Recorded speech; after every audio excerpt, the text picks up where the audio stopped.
భారత రాజ్యాంగ నిర్మాత బడుగు బలహీన వర్గాల పెన్నిది అయిన డాక్టర్ బిఆర్ అంబేద్కర్ కు మరింత గౌరవాన్ని ఇనుమడింపజేయనుంది ఏపీ ప్రభుత్వం. భావితరాలకు గుర్తుండేలా విజయవాడలో భారీ ఎత్తున ఆయన ప్రతిమ రూపుదిద్దుకుంది. బెజవాడ స్వరాజ్య మైదానంలో నిర్మిస్తున్న భారతరత్న బాబాసాహెబ్ డాక్టర్ బిఆర్ అంబేద్కర్ స్మృతివనం పనులు పూర్తి చేసుకున్నారు. ప్రారంభానికి సర్వంగ సుందరంగా ముస్తాబైంది. చరిత్రలో నిలిచిపోయేలా రూపుదిద్దుకున్న సామాజిక న్యాయ మహాశిల్పం జాతికి అంకితమిచ్చే సమయం ఆసన్నమైంది.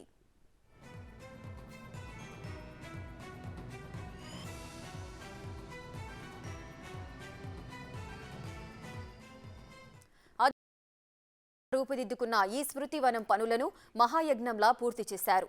అత్యంత అందంగా తీర్చిదిద్దుతున్న ఈ ప్రాంగణం ప్రపంచ స్థాయి పర్యాటకులను సైతం ఆకర్షించే వేదికగా మారనుంది. దేశంలో మతాతీతమైన విగ్రహాల్లో ఇదే అతిపెద్దది. 206 అడుగుల భారీ అంబేద్కర్ విగ్రహం నగరానికి ప్రత్యేక ఆకర్షణగా నిలవనుంది. 81 అడుగుల బేస్, 125 అడుగుల విగ్రహం మొత్తం కలిపి 206 అడుగుల భారీ ఎత్తున నిర్మించారు.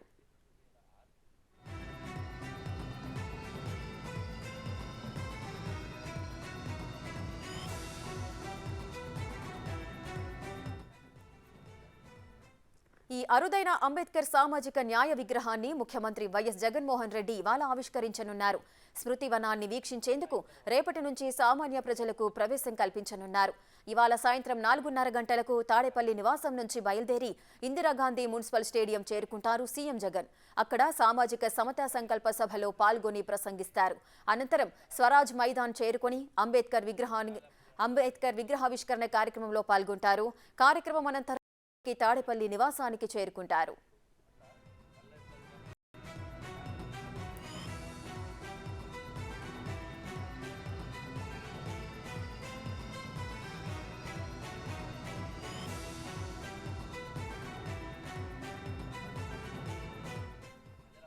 విజయవాడలో నేడు పోలీసులు ట్రాఫిక్ ఆంక్షలు విధించారు. భారీగా ప్రజలు వస్తున్న నేపథ్యంలో ట్రాఫిక్ డైవర్షన్ చేపట్టారు.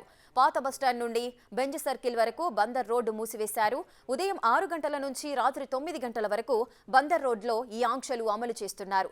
ఇక హైదరాబాద్ నుండి విశాఖ వెళ్లే భారీ వాహనాలను ఇబ్రహీంపట్నం నుంచి జీకొండూర్, హనుమాన్ జంక్షన్ మీదుగా మళ్లిస్తున్నారు.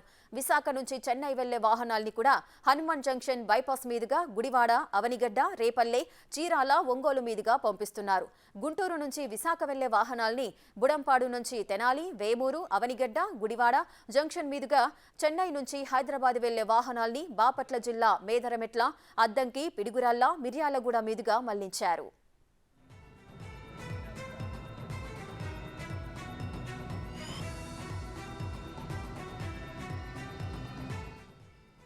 ఇక రాష్ట్ర ప్రభుత్వం ఈ స్మృతివనం ప్రాజెక్టును ఎంతో ప్రతిష్టాత్మకంగా చేపట్టింది.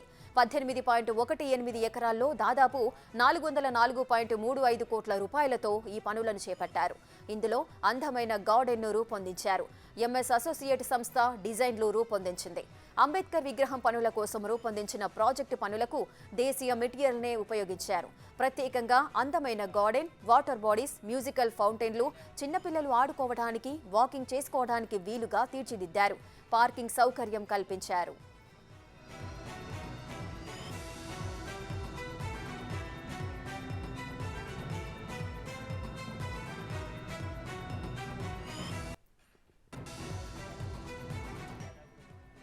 మొత్తం భవనాన్ని 30 మీటర్ల లోతులో 539 పిల్లర్లతో నిర్మించారు. ముందు భాగం కారిడార్ను 166 పిల్లర్లతో రూపొందించారు. దీనిని 388 మీటర్ల పొడవు, 4.5 మీటర్ల వెడల్పుతో రూపొందించారు.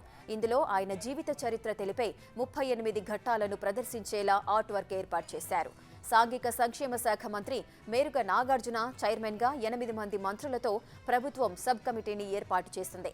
క్షేత్రస్థాయిలో పర్యటిస్తూ ఎప్పటికప్పుడు పనుల ప్రగతిని కమిటీ సమీక్షించింది. మున్సిపల్ శాఖ ప్రత్యేక ప్రధాన కార్యదర్శి శ్రీలక్ష్మి ఈ ప్రాజెక్టు పనులను స్వయంగా పర్యవేక్షించారు.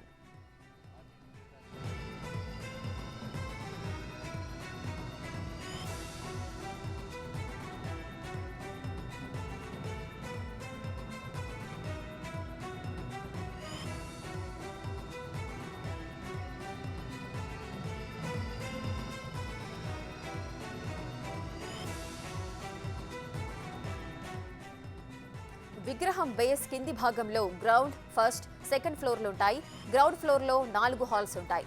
ఇందులో ఓ సినిమా హాల్, మిగిలిన 3 హాళ్లు ఆయన చరిత్ర తెలిపే డిజిటల్ మ్యూజియంలుంటాయి. ఫస్ట్ ఫ్లోర్లో 2250 చదరపు అడుగుల విస్తీర్ణం కలిగిన 4 హాళ్లుంటాయి. ఒక హాల్లో అంబేద్కర్కు దక్షిణ భారతదేశంలో ఉన్న అనుబంధాన్ని డిస్ప్లే చేస్తారు. 2 హాళ్లలో మ్యూజియం, ఒక హాల్లో లైబ్రరీ ఉంటాయి.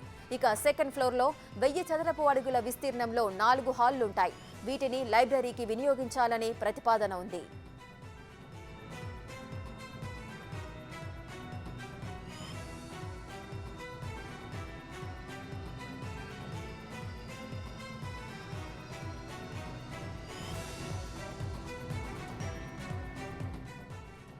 అత్యాధునిక సాంకేతిక పరిజ్ఞానంతో ఢిల్లీ నుంచి వచ్చిన డిజైనర్లు నాణ్యత ప్రమాణాలు పాటిస్తూ పనులు చేపట్టి స్మృతివనం ప్రాంగణాన్ని సర్వాంగ సుందరంగా తీర్చిదిద్దారు.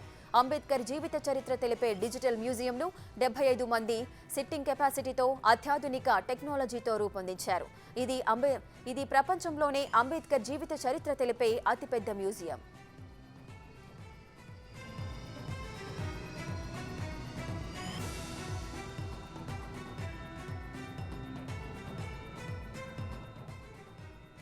మినీ థియేటర్లు, food court, convention centre, vehicle parking ఉన్నాయి. కన్వెన్షన్ సెంటర్ 6340 చదరపు అడుగుల విస్తీర్ణంలో 2000 మంది సీటింగ్ సామర్థ్యంతో నిర్మించారు. ఫుడ్ కోర్ట్ 8000 చదరపు అడుగుల విస్తీర్ణంలో ఉంది. బిల్డింగ్ చుట్టూ నీటి కొలనులు, మ్యూజికల్, వాటర్ ఫౌంటైన్లో ఉన్నాయి. నీటి కొలనుకు లైటింగ్, బంబ్లింగ్ సిస్టమ్ ఉన్నాయి. ఇవన్నీ అడ్వాన్స్డ్ టెక్నాలజీతో కూడి ఉంటాయి. కాలచక్ర మహామండల పీఠం, బౌద్ధ వాస్తుశిల్పకలతో అంబేద్కర్ పీఠంను రూపొందించారు. విగ్రహ పీఠం లోపల G+2 అంతస్తులను ఐసోసెల్స్ ట్రాపెజియం ఆకారంలో RCC ఫ్రేమ్డ్ నిర్మాణం చేశారు. రాజస్థాన్కు చెందిన పింక్ రాక్ను ఉపయోగించారు.